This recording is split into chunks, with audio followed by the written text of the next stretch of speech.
Assalamualaikum warahmatullahi wabarakatuh. Selamat pagi dan selamat berjumpa lagi dengan saya Epi Nurjana SPD. Alhamdulillah kita bisa bertemu lagi dalam pembelajaran kedua, yaitu mengenai materi cara berpikir diakronik dalam mempelajari sejarah.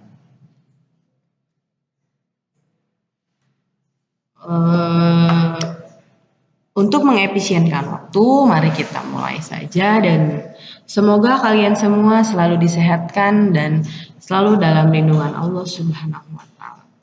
Dalam pertemuan kedua ini, saya akan membahas mengenai cara berpikir diakronik dalam mempelajari sejarah. Ada apa saja? Mari kita lihat. Cara berpikir diakronik dalam mempelajari sejarah yaitu di sini ada penjelasannya dulu. Secara etimologis, kata diakronik berasal dari bahasa Yunani, yaitu dia dan kronos. Dia mempunyai arti melintas, melampaui, atau melalui. Sedangkan kronos berarti waktu. Jadi, diakronik berarti sesuatu yang melintas dan melampaui dalam batasan waktu. Artinya dalam batasan waktu apa? Nanti kita bahas selanjutnya. Jika dikaitkan dengan sejarah, sesuatu yang dapat melintas, melalui, atau melampaui tersebut adalah peristiwa atau kejadian. Sebagaimana telah kita ketahui, sejarah merupakan kumpulan peristiwa. Setiap peristiwa yang terjadi dibatasi oleh waktu. Maka kenapa kita belajar harus berpikir diakronik dalam mempelajari sejarah? Karena sejarah itu satu waktu bisa saja ada beberapa kejadian atau beberapa sejarah yang sedang terjadi pada waktu itu. Tapi dengan belajar diakronik, dari beberapa kejadian tersebut kita belajar bahwa dalam satu hari itu ada kejadian misalnya di kota A, di kota B, dan kota C, tapi dalam waktu yang sama. Nah, di sini ada batasan waktunya, seperti itu. Kemudian,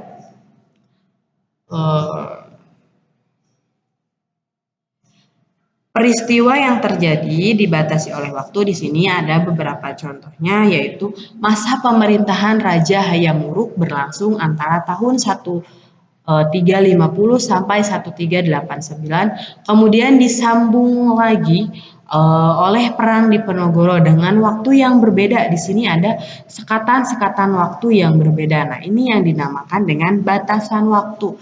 Di sini sudah jelas pada masa Hayam Wuruk tahunnya tahun 1350 sampai 1389, kemudian disambung lagi oleh perang di Penogoro, yaitu perang di Jawa tahun 1828 sampai 1830. Tentunya waktunya yang sangat berbeda dari waktu Hayam Wuruk dengan perang di Ponorogo. Berikutnya pun sama, waktunya berbeda-beda. Cara berpikir diakronik mengajarkan kepada kita untuk lebih teliti dalam mengamati gejala atau fenomena tertentu, peristiwa atau kejadian pada waktu tertentu.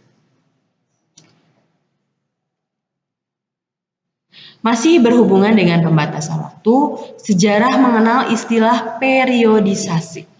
Apa sih periodisasi? Yakni mengklasifikasikan peristiwa-peristiwa sejarah dalam tahap-tahap dan pembabakan tertentu. Artinya apa? Di babak ada pengklasifikasian, pengelasan, yaitu ada beberapa tahap agar apa? Agar kita selaku pembaca sejarah agar paham apa saja yang terjadi pada masa lalu. Sebagai contoh, di sini ada contohnya, apabila periodisasi yang akan dibuat berkaitan dengan perkembangan sejarah kebudayaan secara umum, maka akan dibuat dua periode perkembangan kebudayaan sebagai berikut. Yang pertama ada zaman praaksara yang juga disebut dengan zaman prasejarah, yaitu zaman dimulai sejarah manusia belum mengenal tulisan hingga ditemukan tulisan. Yang kedua ada zaman aksara atau disebut juga dengan zaman sejarah, yaitu zaman ketika manusia sudah mengenal tulisan hingga sekarang. Nah, di sini ketika kita melihat periodisasian mengenai pengembangan kebudayaan, di sini ada dua zaman, yaitu zaman praaksara dan zaman aksara. Tentunya berbeda. Dari kedua zaman yang telah diklasifikasikan tadi, dapat dilakukan rekonstruksi terhadap tahap-tahap perkembangan kebudayaan yang berlangsung dalam masyarakat tertentu.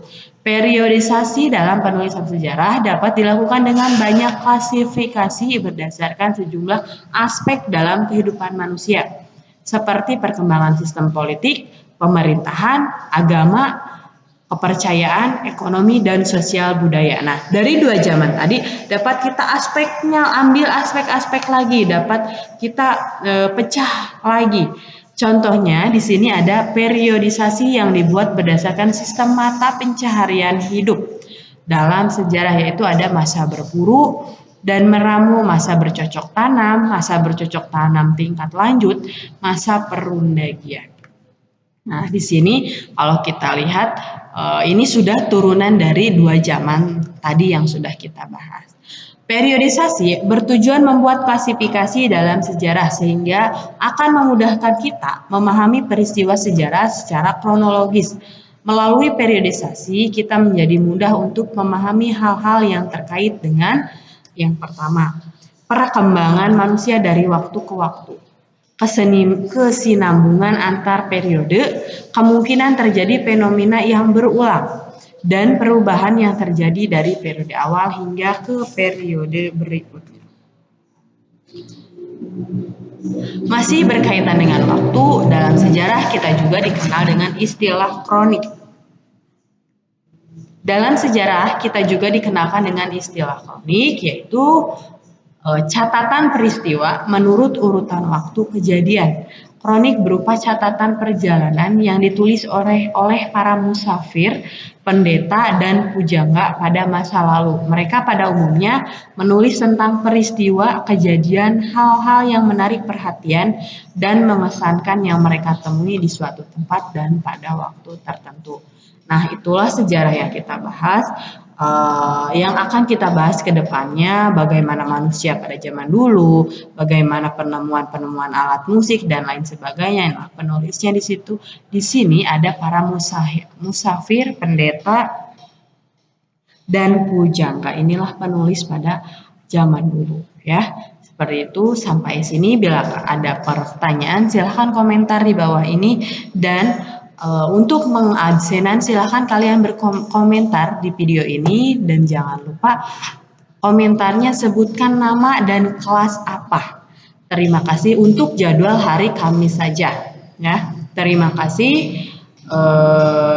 Mohon maaf bila ada salah-salah kata. Wassalamualaikum warahmatullahi wabarakatuh.